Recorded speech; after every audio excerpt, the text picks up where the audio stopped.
Section 12.4 is about something called the cross product.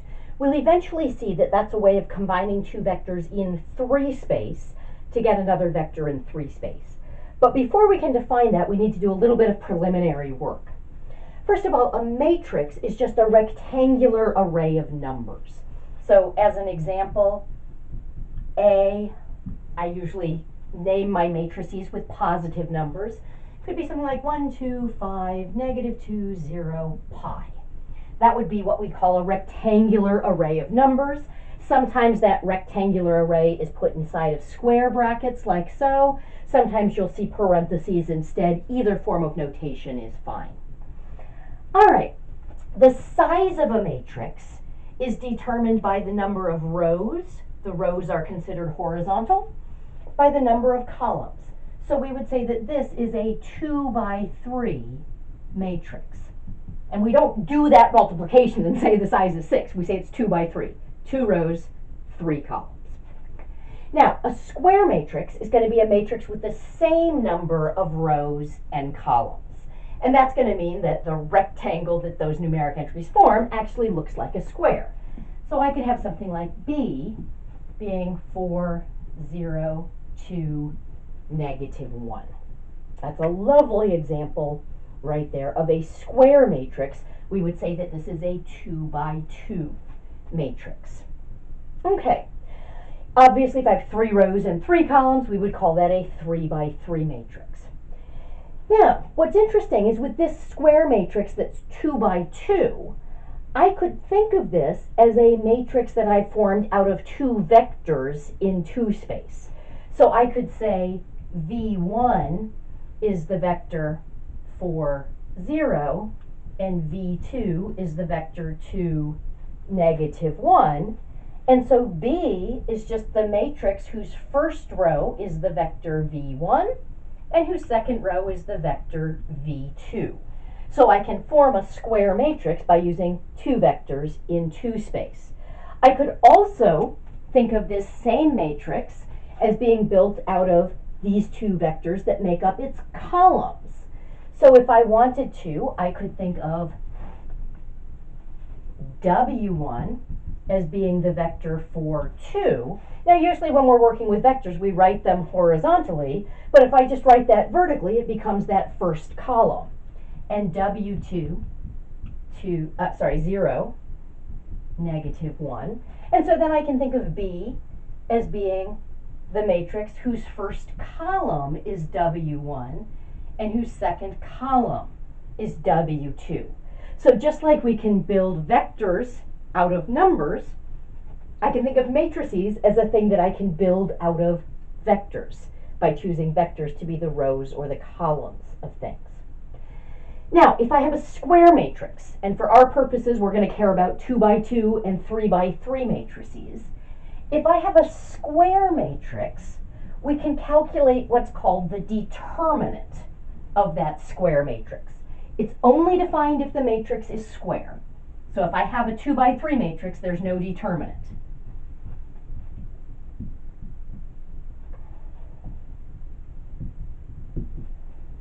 And I'm going to define it first for a 2 by 2 matrix.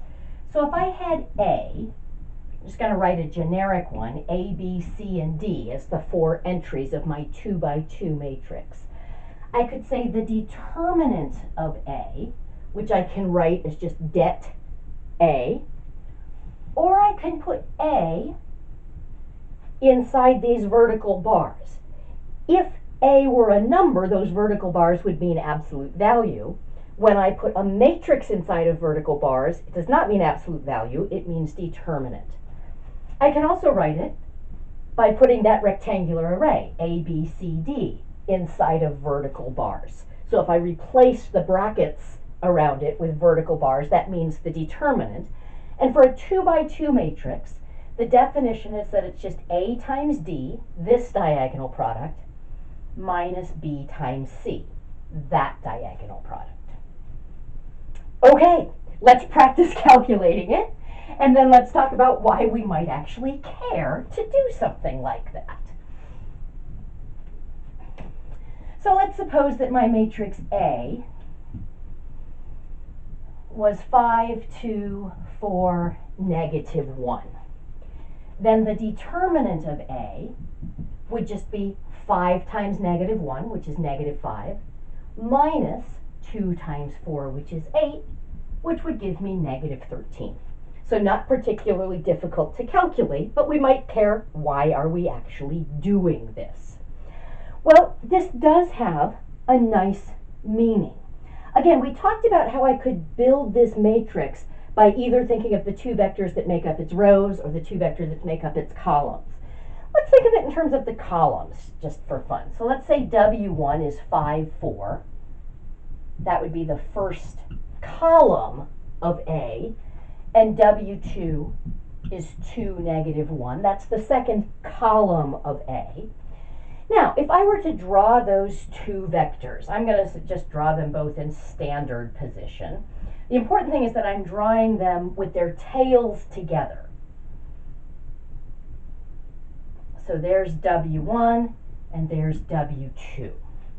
Now, with their tails together like this, they're forming an angle, and I could draw in a translated version of W1 and W2 to determine this parallelogram.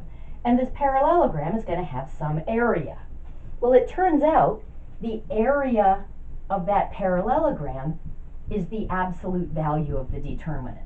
This would have an area of 13 units. So the meaning of the determinant, it has a nice geometric meaning. Its absolute value is the area of the parallelogram determined by the two matrices that make up its columns. And that's going to be exactly the same area as the parallelogram that's determined by 5, 2, and 4, negative 1, the two vectors that make up its rows. Okay.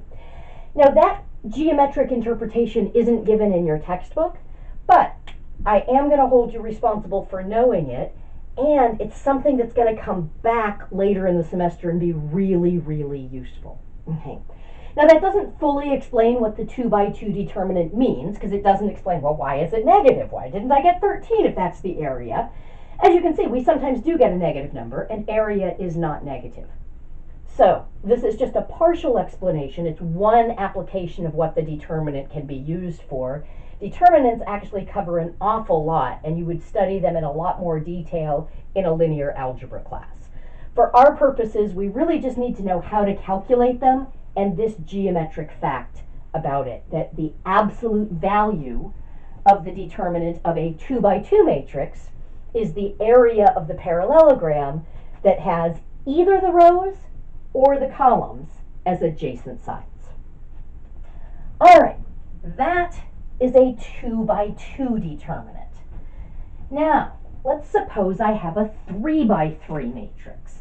So let's suppose I have B is 2, 4, negative 1, 3, 0, 5, 2, 1, 1. Okay. So there I've got this 3 by 3 matrix.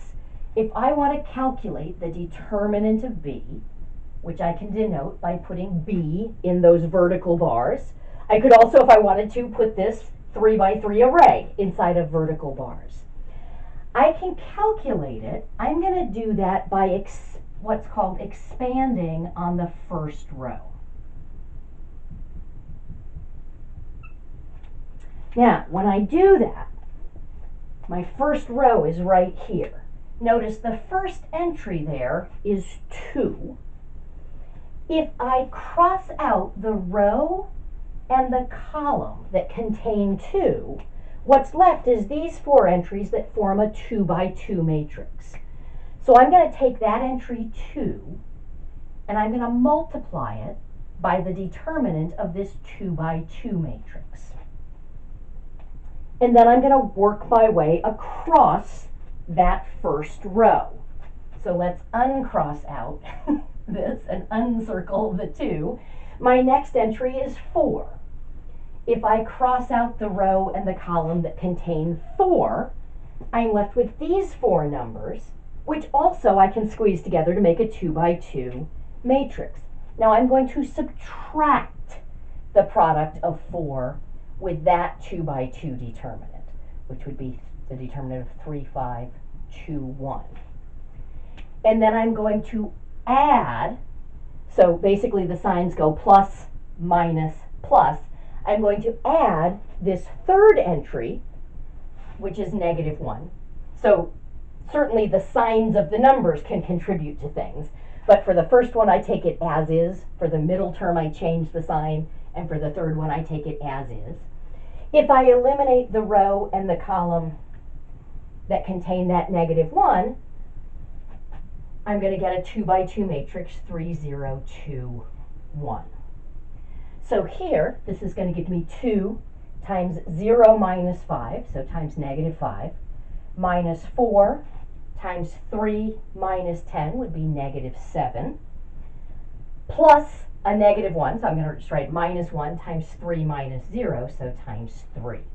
So that's negative 10 plus 28 minus 3, so that's going to give me 15 is the determinant of this 3 by 3 matrix. What on earth does that mean? We'll talk about that in a moment. But that's how we calculate it. We call that expanding on the first row. Now it turns out you can actually expand on any row or column that you want to. And the rule is, when we did the first row, we went plus, minus, plus, where we took a positive copy of the first entry times the corresponding 2 by 2 matrix. And then we took a negative copy of the second entry times the corresponding 2 by 2 matrix, and a positive copy of the third entry times the appropriate 2 by 2 matrix. Well, if I expand on the second row, I'd go minus, plus, minus, and the third row is plus, minus, plus. They just alternate. So if I did the first column, the signs go plus, minus, plus. It doesn't matter which row or column I expand on, but it can be useful to have that option. Because notice, the second row, or equivalently the second column, have a 0 in it, which is nice, because that's going to mean there's less to calculate. So, if I calculated the determinant of B, let's just expand on the second row. I would get, let's see, I've got to start with a negative. So I would get negative 3 times, now I'm eliminating this second row and this first column. So I'm going to get 4, negative 1, 1, 1. Plus 0 copies of something, but that's just going to give me 0, minus then 5 copies of the 2 by 2 determinant I get. I eliminate that third column and that middle row, so I'm going to have 2, 4, 2, 1. So that's negative 3 times 4 minus a negative 1 is 5, minus 5 times 2 minus 8 is going to be a negative 6, so that's going to be negative 15 plus 30, that's 15. Notice that's the same number we got the other way. It doesn't matter which row or column you expand on, you should get the same answer no matter what. So it's just a question of strategic laziness. If you have a bunch of zeros, you want to expand on the row or column that has the most zeros in it. All right, that's the definition of the determinant of a 3 by 3 matrix. We will ultimately talk about what that means geometrically, but I'm running out of time on this video, so we'll pick up with that in a moment.